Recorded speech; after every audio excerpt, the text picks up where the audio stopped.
आज हम बात करने वाले हैं इंडिया के यंगेस्ट बिलियनर के बारे में, जिसके बारे में शायद ही आप सुने होंगे या फिर बहुत कम ही लोग जानते हैं कि इंडिया का यंगेस्ट बिलियनर कौन है।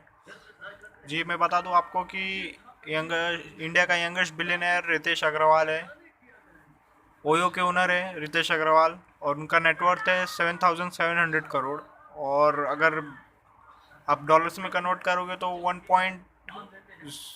1.01 बिलियन डॉलर के करीब है उनका नेटवर्थ। रितेश अग्रवाल कोई बड़े घर से नहीं आते थे, वो उनका मिडिल क्लास फैमिली था। उनके डैड एक स्टोर चलाते थे, और फिर वो उनका जन्म हुआ 1993 में। और जब वो फोर्थ क्लास में थे तब उन्होंने पहली बार वर्ड सुना था एंटरप्रेन्योर। उनको सिर्फ वर्ड अच्छा लगता था। तो जब वो नाइन्थ क्लास में थे तो एक मैम पूछ रही थी सबसे कि आप लोग क्या बनोगे बड़े होके। तो सब बोल रहे थे मैं इंजीनियर बनूंगा, डॉक्टर बनूंगा, लेकिन रितेश अग्रवाल ने बोला मैं एंटरप्रेन्योर बनूंगा। जब टीचर ने सुना तो उन्हें तो हैरानी हुई कि बच्चा क्या बोल रहा है एंटरप्रेन्योर बनने को।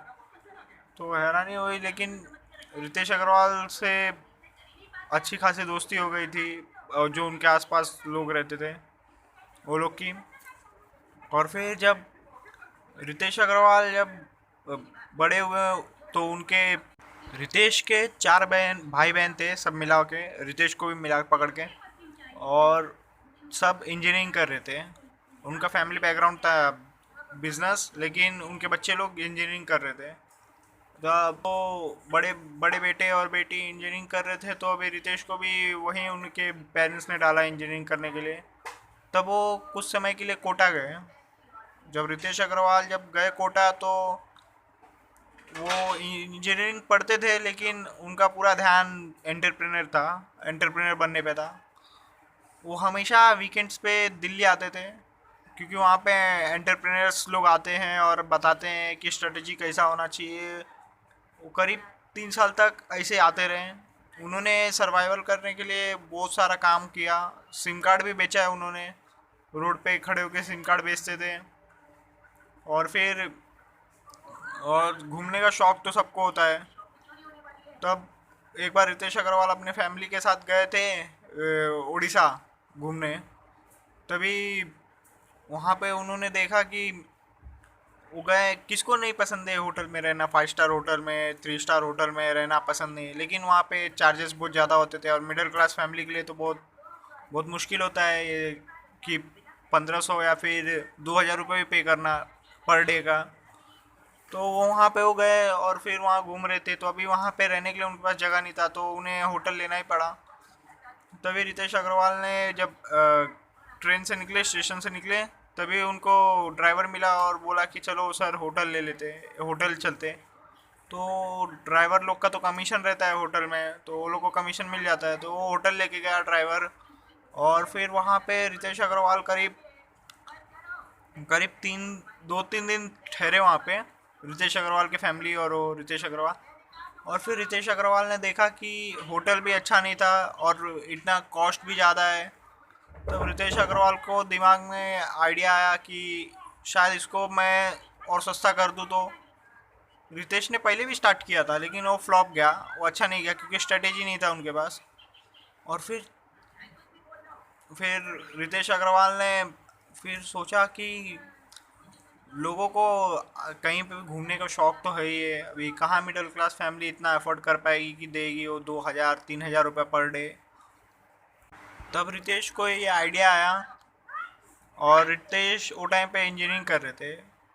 तब उन्होंने बहुत सारे होटल गए वो, और फिर देखा उन्होंने कि होटल तो अच्छा है लेकिन उसके अंदर जो सुविधा नहीं है, कि वो मतलब अभी आप लोग को मिलता है वाईफाई, किसी भी होटल में जाओगे तो वाईफाई मिलता है, टीवी मिलता है, तो अच्छा बाथरूम मिलता है। लेकिन जब रितेश गए बहुत सारे होटल में तो उन्होंने देखा कि बाथरूम कहीं टूटा हुआ है, टीवी नहीं है, वाईफाई कुछ नहीं है, सिर्फ होटल बना के रखा है। तो रितेश अग्रवाल ने सोचा कि मैं शायद मैं बिज़नेस करूं, अच्छा लग रहा है मुझे। सोच तो लिया था रितेश अग्रवाल ने कि हाँ होटल सेक्टर में अब कुछ काम करते हैं, लेकिन उनके पास पैसा था नहीं, कुछ एक भी रुपया था नहीं। तभी उन्होंने सोचा एक कंपनी बनाऊं। तब रितेश अग्रवाल 17 साल के थे। ओरेवल स्टे बनाया उन्होंने, प्राइवेट लिमिटेड कंपनी बनाने के लिए ज़्यादा लोग चाहिए नहीं रहते, अपने दोस्तों को इकट्ठा किया और बना दिया कंपनी। लेकिन उनके पास इतना पैसा था नहीं। उन्होंने जब कोडिंग सीख चुके थे, जब वो 8 साल की उम्र में थे, तभी उन्हें कंप्यूटर से प्यार हो गया था। तो वो कोडिंग जावा में और बहुत सारी जगह में कोडिंग सीखे थे वो, तो उन्होंने फटाफट बना दिया। उनको अच्छा लगता था।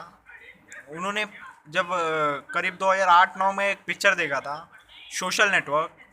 वहाँ पे मार्क जुकरबर्ग के बारे में बायोग्राफी बताया है वो सोशल नेटवर्क मूवी में। तो वही पिक्चर देखा उन्होंने और कॉलेज ड्रॉप आउट कर दिया। सोशल नेटवर्क मूवी में बताया गया था कि एक बंदा रहता है, मार्क जुकरबर्ग को फेसबुक चालू करने के लिए $1000 देता है। तब रितेश अग्रवाल सोचते थे कि वो टाइम पे कि अरे यार कितना अच्छा है कि अमेरिका में कोई भी इन्वेस्ट कर देता है, लेकिन इंडिया में होगा कि नहीं। तब उन्होंने सोचा और ये सोचा कि ट्राई करके देखते हैं। तब उन्होंने एक थील फेलोशिप नाम की कंपनी है, थील फेलोशिप, वहाँ पे उन्होंने अप्लाई किया फेलोमैनशिप के लिए। थील फेलोशिप का एक कंडीशन रहता है कि बंदा जो है वो 20 साल के उम्र से कम रहना चाहिए और वो कॉलेज ड्रॉप आउट रहना चाहिए। और रितेश अग्रवाल सिर्फ 17 साल के थे। तब उन्होंने ड्रॉप आउट ले लिया कॉलेज से, अपनी फैमिली को समझाया, सबको समझाया। तो उनकी फैमिली ने बोला ठीक है, अगर तुम करना चाहते हो तो करो। तो रितेश अग्रवाल ने ड्रॉप ले लिया वहाँ से। और फिर थील फेलोशिप मेंबर के लिए वो सिलेक्ट हो गए। वहाँ पे वो 20 लोग सिलेक्ट हुए थे, तो उसमें से एक रितेश अग्रवाल भी थे। तब उन्होंने सोचा कि हाँ चलो अब तो बिज़नेस चालू हो गया, लेकिन अब इसको एक्सपांड किया जाए। और वहाँ पे एक्सपांड करना चालू किया उन्होंने। रितेश अग्रवाल ने देखा कि हाँ होटल तो बहुत सारे हैं, लोगों ने मकान, बड़े बड़े मकान बना लिए थे कि 70-80 लाख रुपए का मकान बना लिया है, लेकिन वो सोचते थे कि कोई आएगा तो उन्हें बेच दिया जाएगा, लेकिन वहाँ पे कोई आता ही नहीं था खरीदने वाला। तब रितेश ने प्लान बनाया कि मुझे ये लीज पे दे दो।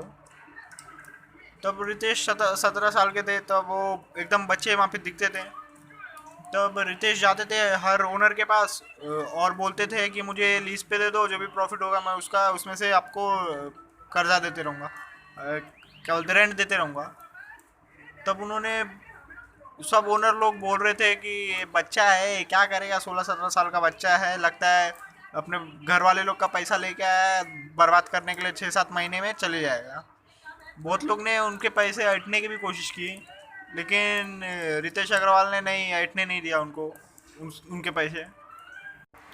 तब रितेश ने जब लीज पे लिया तो उसके बाद उनको फ़ायदा हुआ, क्योंकि ओनर को भी फ़ायदा हो रहा था और उसकी वजह से रितेश को भी फ़ायदा हो रहा था, क्योंकि एक ओनर था जिसने लीज पे दे दिया उन्हें, रितेश को होटल अपना अपना मकान दे दिया। और रितेश ने वहाँ पे वाईफाई लगवाया, बाथरूम बनवाया अच्छा खासा, और फिर वहाँ पे बेड भी अच्छा खासा लगाया और सस्ते में दे रहे थे। और एक ही जगह पे था, लेकिन तब तक एक्सपेंशन का आइडिया नहीं आया था उनको। तभी उनको करीब 3 लाख रुपए मिल जाता था महीने भर का, तो 2 लाख रुपए इन्वेस्ट कर देते थे और 1 लाख रुपए में अपना खर्चा वर्चा निकाल लेते थे। तभी उनको, उनकी टीम में एक लिमिटेड थी, 6-7 लोग ही थे वो टाइम पे, क्योंकि एक्सपेंशन नहीं हुआ था।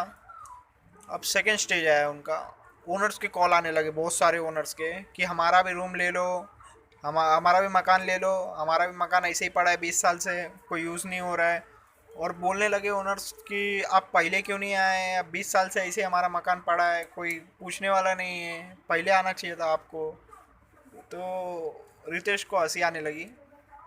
लेकिन जब रितेश को अपना पहला 10 होटल मिला था, और रूम मिला था ओनर का, तब वहाँ पे देखा रितेश ने कि ये फर्नीचर टूटा हुआ है, सब कुछ टूटा हुआ है, एकदम गंदा है एकदम। तो रितेश ने खुद झाड़ू लगाया वहाँ पे, रितेश अग्रवाल ने खुद झाड़ू लगाया, फिर फर्नीचर ठीक किया और एकदम अच्छा बना दिया होटल को। तो उसके वजह से लोग आना चालू हो गए वहाँ पे, ओयो से बुक करते थे और आते थे। लेकिन अभी अब जैसे जैसे बढ़ते जा रहा था, रितेश का दिक्कतें आते जाती थी, क्योंकि स्टाफ चाहिए रहता है, पूरी टीम चाहिए रहती है। और लेकिन उनके पास उतना पैसा था नहीं कि वो पे कर पाए ज़्यादा सैलरी और टीम बना के रखें। तब रितेश ने एक फैसला किया कि मैं कोई बड़े जो हॉस्टल कॉलेज से पढ़ के आया उस लोग को नहीं लूँगा, क्योंकि मेरे पास उतना सैलरी नहीं है कि दे सकूँ मैं। और उन लोग का अलग डिमांड रहता है कि मेरे को इतना सैलरी चाहिए। तो उन्होंने तय कर लिया कि मैं बड़े कॉलेज वाले लोग को मैं दूंगा, ले नहीं सकता अपने काम में। तभी एक उनका दोस्त था जो उनको बोला कि ये बंदा हार्वर्ड से पढ़ के आया है। तभी रितेश अग्रवाल थोड़े से हैरान हो गए, मतलब हिचकिचा रहे थे, उससे बात नहीं करना चाह रहे थे।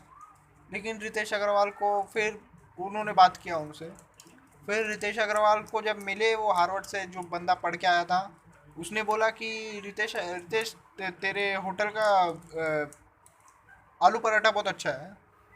तब रितेश अग्रवाल ने शुक्र मनाया कि बंदा कंप्लेन नहीं कर रहा है मेरे बारे में। तो रितेश अग्रवाल इसी बात पे कहते हैं कि बिजनेस करना है तो क्वालिटी मेंटेन कर रखना पड़ेगा, क्वालिटी इज़ बिजनेस बोलते हैं। रितेश दूसरी बात ये बताते हैं कि जो आपके स्टाफ है उनके साथ चलना पड़ेगा, उनको लेके चलना पड़ेगा।